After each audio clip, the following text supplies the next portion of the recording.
Whenever you're setting traps, whether it's foot traps or snares, one of the very most important things is to make sure that that trap is securely anchored in place. And there's different types of anchoring systems that have been developed over the years. One of which would be the disposable stake.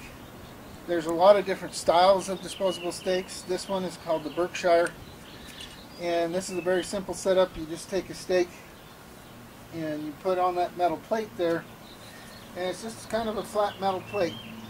You just drive that down in the ground, and I'm not driving it all the way in because I don't want to have to dig it back out, but you want to drive that down about 12 to 15 inches into the ground. You pull your stake back up, and then when you pull up on that cable, it causes that metal plate to turn sideways in there and wedges it into the ground, and that will hold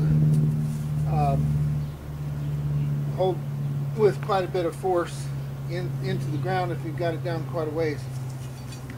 Another system we have is just a good old steel stakes, and the one thing you need to be careful about when you're using steel stakes is to make sure that you get stakes that are long enough to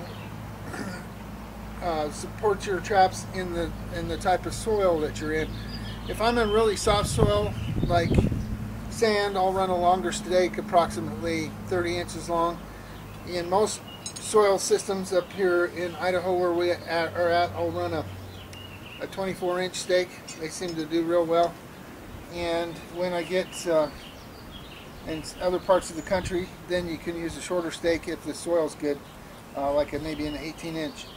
One of the things that a lot of guys do is they'll put in a cross stake system, especially if they're in soft soil, and they'll drive one stake in at an angle and another stake at another angle.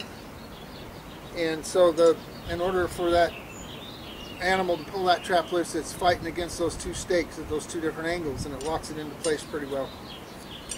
One of the other systems that we use, which is unique to Teton Trap Company, is it's called the rock anchoring system.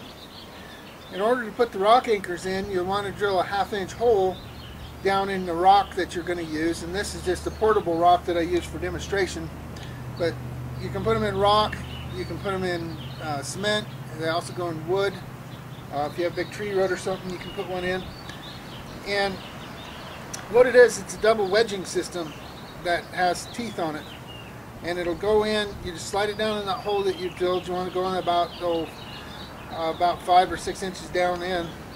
You slide that down in there and just tap on the top of this. You don't have to drive it in, you just tap on it, and it spreads, and those teeth bite into the side of the material, and it wedges in and it fights with itself to keep it from coming back out.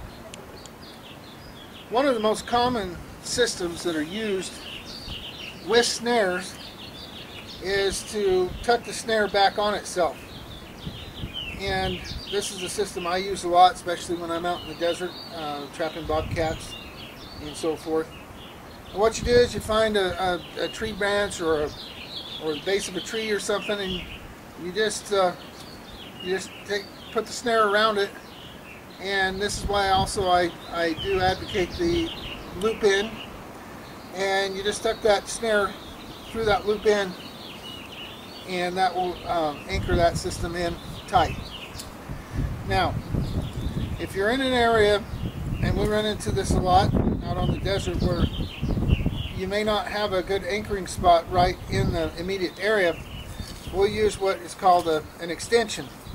Now, an extension is just a piece of cable that has a loop on each end, and it's pretty self-explanatory, but we'll just take that extension and tuck it through itself around the anchoring spot, and then you just take your snare through the other loop and tuck it through, and then you have a solid anchoring system where it's anchored off, and you can get a lot more distance from your anchoring spot that way if you need it.